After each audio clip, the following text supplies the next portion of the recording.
ఒకవైపు కోలీవుడ్ దళపతి విజయ్ రాజకీయాల్లోకి వచ్చి రచ్చ చేద్దామని ప్లాన్ చేస్తుంటే ఆయన ఇంట్లో మాత్రం ఒక భారీ బాంబు పేలింది.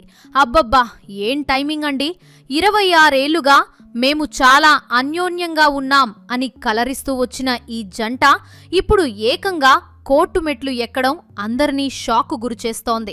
దీంతో పెళ్లిరుకొచ్చిన కొడుకు కూతురుని పెట్టుకుని ఈ వయసులో ఈ విడాకుల గోల ఏంటని నెటిజన్లు ఒకటే సెటైర్లు వేస్తున్నారు. మరోవైపు దీనంతటికీ కారణం త్రిష అని అంటున్నారు. మరి నిజంగానే త్రిష వల్ల విజయ్ దంపతులు విడాకులు తీసుకుంటున్నారా? అసలు త్రిష పేరు ఎందుకు వినిపిస్తుంది? ఆమెకు నిజంగానే అన్ని ఎఫైర్స్ ఉన్నాయా అనే విషయాలతో పాటు దళపతి డైవర్స్ వెనక ఉన్న అసలు కథ ఏంటో తెలుసుకుందాం. సో వీడియోని ఎక్కడా స్కిప్ చేయకుండా చివరి వరకు చూడండి. అసలు విషయానికి వస్తే సరిగ్గా ఫిబ్రవరి 27న విజయ్ భార్య సంగీత చెంగల్పట్టు ఫ్యామిలీ కోర్టులో ఒక బాంబు లాంటి పిటిషన్ వేసింది. మామూలుగా అయితే ఇలాంటివి సెలబ్రిటీల మీద వచ్చే రూమర్స్ అనుకుని లైట్ తీసుకుంటాం. కానీ ఈసారి ఏకంగా కోర్టులో పిటిషన్ పడటంతో సీన్ సీరియస్ అయిపోయింది.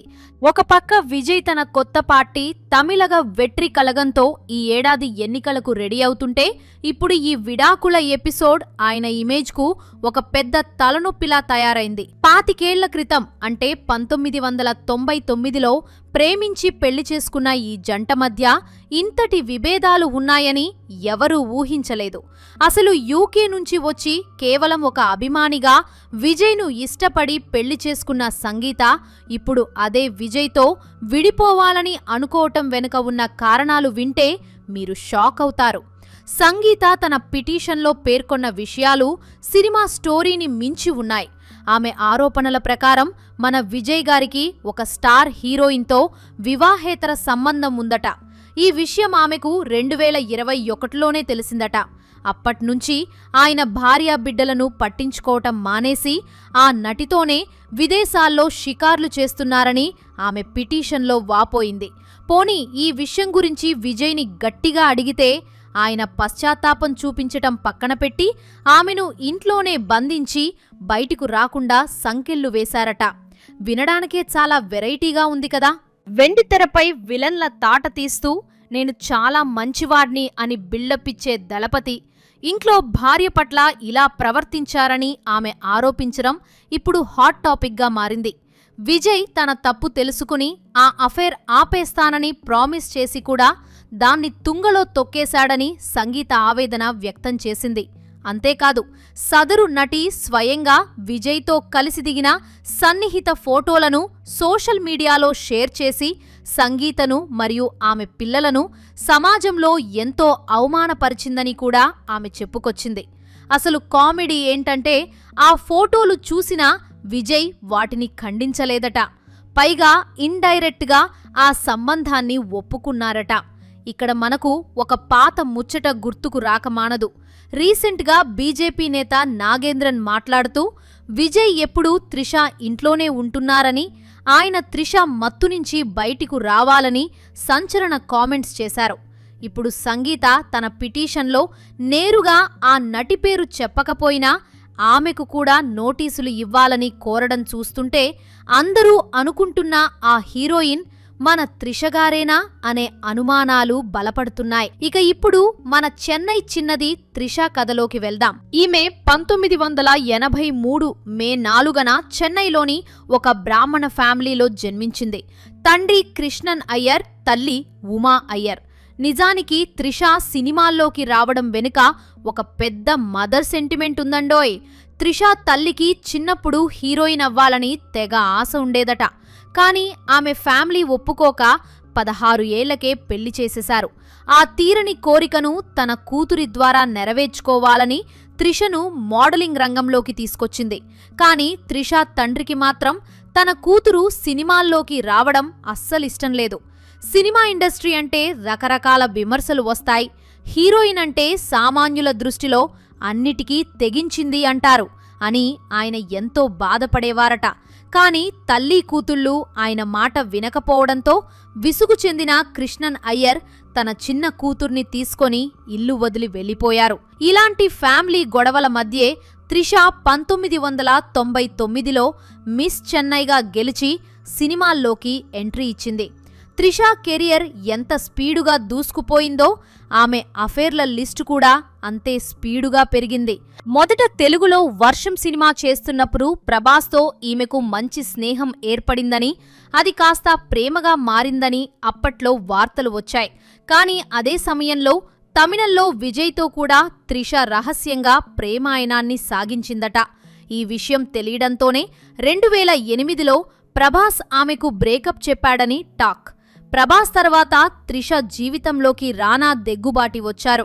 వీరిద్దరూ డేటింగ్ చేస్తుండగా ధనుష్తో త్రిషకు ఒక పార్టీలో పరిచయం ఏర్పడిందట. ఆ తర్వాత ధనుష్తో కలిసి ఆమె విదేశాల్లో వెకేషన్స్కు వెళ్లిన ఫోటోలు వైరల్ అవ్వడంతో రానా కూడా ఆమెకు హ్యాండ్ ఇచ్చేశాడు. ఇక ధనుష్ మరియు ఆయన భార్య ఐశ్వర్య విడాకుడు తీసుకునే వరకు వెళ్లగా రజనీకాంత్ గారు స్వయంగా త్రిషకు నచ్చజెప్పి ఆ కాపురాన్ని కాపారారని వినికిడి. మళ్లీ విజయ్ త్రిష కథలోకి వస్తే ఇది దాదాపు 2 దశాబ్దాల నాటి హిస్టరీ. 2003లో గిల్లీ సినిమా షూటింగ్ సమయంలోనే వీరిద్దరి మధ్య స్పార్క్ మొదలైంది. ఆ సినిమా హిట్ అవ్వడంతో వీరి కాంబినేషన్కు విపరీతమైన క్రేజ్ వచ్చింది. ఇక 2008లో త్రిష బర్త్డే పార్టీని విజయ్ ఒక 7 స్టార్ హోటల్లో గ్రాండ్ గా నిర్వహించి ఆమెకు ఒక ఖరీదైన డైమండ్ రింగ్ ను బహుమతిగా ఇచ్చాడు. ఈ విషయం బయటకు రావడంతో విజయ్ ఇంట్లో రచ్చరచ్చ అయింది. అప్పట్లోనే విజయ్ విడాకులు తీసుకోవాలని అనుకున్నాడట. కానీ విజయ్ తండ్రి ఎస్ఏ చంద్రశేఖర్ జోక్యం చేసుకుని త్రిషను విజయ్ సినిమాలో తీసుకోకూడదని బ్యాన్ విధించారు. మరోవైపు ఈ గొడవలు మరియు తన కూతురిపై వస్తున్న వరుస వివాదాలను చూసి త్రిష తండ్రి ఎంతో ఒత్తిడికి గురై గుండెపోటుతో మరణించారు. తర్వాత త్రిష జీవితంలో మరో షాకింగ్ ఎపిసోడ్ ఏంటంటే 2015లో వ్యాపారవేత్త వరుణ్ మణియన్తో ఈమెకు నిశ్చితార్థం జరిగింది. కానీ పెళ్లి పీటలు ఎక్కకముందే అది క్యాన్సిల్ అయింది. త్రిషకు ఉన్న పాత సంబంధాల గురించి వరుణ్ పేరెంట్స్కి తెలియడమే దానికి కారణమని అప్పట్లో వార్తలు వచ్చాయి. ఇక ఆ తర్వాత సింబుతో కూడా ఈమె పేరు గట్టిగా వినిపించింది. ఇలా ఇన్ని బ్రేకప్స్ తర్వాత కూడా త్రిష ఇంకా సింగిల్గానే ఉండటం, ఇప్పుడు మళ్లీ విజయ్ విడాకుల విషయంలో ఆమె పేరు వినిపించడం చూస్తుంటే ఏదో పెద్ద ప్లానే నడుస్తున్నట్లు అనిపిస్తోంది. విజయ్ త్రిషకు తన గెస్ట్ హౌస్ పక్కనే ఒక ఖరీదైన గెస్ట్ హౌస్ను గిఫ్ట్గా ఇచ్చాడని, వీరిద్దరూ కలిసి సహజీవనం చేస్తున్నారని ఇప్పుడు తమిళ రాజకీయాల్లో ఒకటే చర్చ నడుస్తోంది. గతంలో ఏడీఎంకే నేత ఏవి రాజు త్రిషపై చేసిన వ్యాఖ్యలు అయితే మరీ దారుణం. 2016లో ఎమ్మెల్యేలను తృప్తిపరచడానికి త్రిష 25 లక్షల రూపాయలు తీసుకుని రిసార్ట్కి వచ్చిందని ఆయన ఆరోపించారు. అయితే త్రిష దీనిపై చాలా సీరియస్గా స్పందించింది. పబ్లిసిటీ కోసం తన వ్యక్తిగత జీవితాన్ని రోడ్డు మీదకు లాగడం నీచమైన చర్య అని ఆమె మండిపడింది. ఇదిలా ఉంటే ప్రస్తుతం విజయ్ రాజకీయాల్లోకి వస్తుండటంతో ప్రత్యర్థులు ఆయనను దెబ్బతీయడానికి త్రిష కార్డును వాడుకుంటున్నారు. సొంత ఇంటినే చక్కదిద్దుకోలేనోడు రాష్ట్రాన్ని ఏం పాలిస్తాడు అనే విమర్శలు వస్తున్నాయి. మరి ఈ విడాకుల గోల ఎటు దారితీస్తుందో చూడాలి. పైగా ఏప్రిల్ 20న చెంగల్పట్టు కోర్టుకు స్వయంగా హాజరు కావాలని విజయ్కి నోటీసులు అందాయి. ఆ రోజు విజయ్ ఇచ్చే సమాధానంపైనే ఆయన రాజకీయ భవిష్యత్తు మరియు త్రిషతో ఆయనకున్న రిలేషన్పై ఒక క్లారిటీ వచ్చే అవకాశం ఉంది. సంగీత్ అయితే తన పిటిషన్లో విజయ్ తనపై క్రూరత్వానికి పాల్పడ్డారని, ఆర్థిక స్వేచ్ఛ లేకుండా చేశారని చాలా గంభీరమైన ఆరోపణలు చేసింది. సినిమాల్లో ఫ్యామిలీని కాపాడే హీరో రియల్ లైఫ్లో తన ఫ్యామిలీని ఇలా రోడ్డు మీదకు తీసుకురావడం నిజంగా విధి వైచిత్రే. చూశారు కదా, సెలబ్రిటీస్ వెనక ఇలాంటి ఎన్నో చీకటి కోణాలు ఉంటాయని ఈ కథ చూస్తుంటే అర్థమవుతోంది. 25 ఏళ్ల బంధం ఒక విడాకుల పిటిషన్తో ముగిసిపోవడం బాధాకరమే. కానీ ఇందులో తప్పు ఎవరిది అనేది కాలమే నిర్ణయించాలి. విజయ్ తన రాజకీయ ప్రయాణం కోసం భార్యతో సర్దుకుపోతారా, లేక త్రిషతో తన కొత్త జీవితాన్ని అఫీషియల్ చేస్తారా? రాజకీయ నాయకులు తమ ఉనికి కోసం ఒక మహిళా నటిని ఇలా టార్గెట్ చేయడం కరెక్టేనా? మీకేమనిపిస్తుందో కింద కామెంట్లలో తప్పకుండా చెప్పండి. మరిన్ని ఇంట్రెస్టింగ్ విషయాల కోసం మా ఛానల్ను సబ్స్క్రైబ్ చేసుకోవడం మాత్రం మర్చిపోకండి.